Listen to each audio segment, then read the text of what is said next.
Welcome to star 9 news. ప్రజా సమస్యలపై సమీక్ష నిర్వహించిన ఎమ్మెల్యే కూనంనేని క్షేత్రస్థాయిలో ప్రజా సమస్యలు తెలుసుకునేందుకు సుజాత నగర్ మండలంలో ప్రజా సమస్యలపై సమీక్ష నిర్వహించారు. కొత్తగూడెం ఎమ్మెల్యే కూనంనేని సాంబశివరావు స్థానిక ఎంపీడీఓ కార్యాలయం ఆవరణలో అఖిలపక్ష పార్టీల నాయకులతో కలిసి ప్రజా సమస్యలపై సమీక్ష కార్యక్రమాన్ని నిర్వహించారు.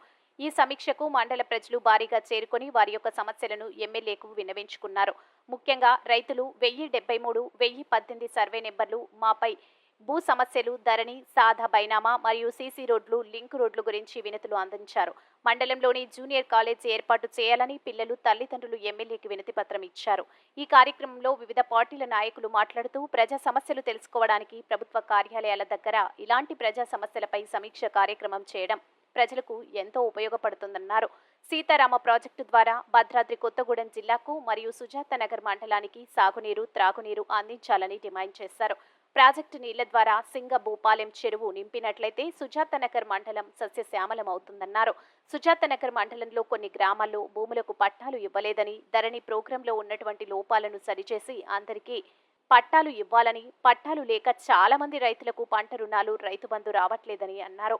అధికారులు స్పందించి పట్టా పాస్బుక్లు లేకపోయినా రైతులకు పంట రుణాలు ఇవ్వాలని కోరారు. అలాగే ప్రయాణికుల కోసం ప్రభుత్వ ఆరోగ్య కేంద్రం సమీపంలో పబ్లిక్ టాయిలెట్స్ నిర్మించాలని, సుజాత నగర్ నుండి వేపలగడ్డకు వెళ్లడానికి 2 లింకు రోడ్లను బీటీ రోడ్లుగా మార్చాలని అన్నారు. ఈ కార్యక్రమంలో సిపిఐ రాష్ట్ర కమిటీ సభ్యులు కాసాని ఐలయ్య, టీపీసీసీ సభ్యులు నాగ సీతారాములు, సొసైటీ చైర్మన్ మండే వీర హనుమంతరావు, కాంగ్రెస్ మండల అధ్యక్షుడు చింతలపూడి శేఖర్, సిపిఐ జిల్లా కార్యదర్శి ఎస్కే షాబీర్ పాషా, ఎంపీపీ బూక్య పద్మావతి, తహసీల్దార్ శిరీష, ఎంపీడీఓ, ఎంపీటీసీలు భద్రం, గణేష్, వివిధ పార్టీల నాయకులు తదితరులు పాల్గొన్నారు.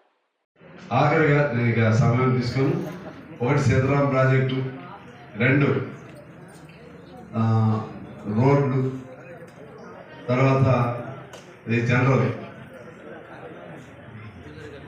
ఇవన్నీ కాలేజ్, ఈ జూనియర్ కాలేజ్ కూడా అధ్యయనం చేసి ఎట్లా చేయాలో ఖచ్చితంగా ప్రయత్నం చేద్దాం.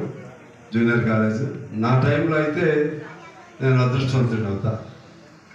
తర్వాత పిల్లలు చదువుతారా లేదు తర్వాత సంగతి. ప్రభుత్వ ఆధ్వర్యంలో జూనియర్ కాలేజీకి ఒకటి, ఆ వేపలగడ్డ నుంచి కూడా ఒకటి శ్మశాన వాటికి అడిగారు, అది కూడా చేద్దాం.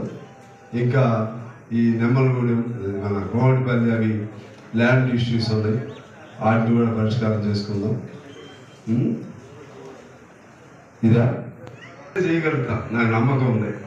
ఉద్యోగాలు మాత్రం నా దగ్గర చెప్పకండి, రోడ్లు, కరెంటు ఇవన్నీ అడగండి, నేను ఏదో ఒకటి చేస్తా, అన్నీ పూర్తి చేపిస్తా.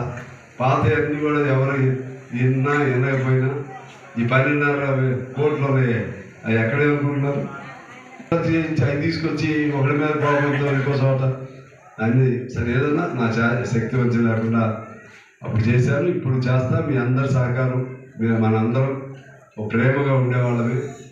ఎవరు ఇప్పుడు ద్వేషాలు లేవు, విద్వేషాలు లేవు.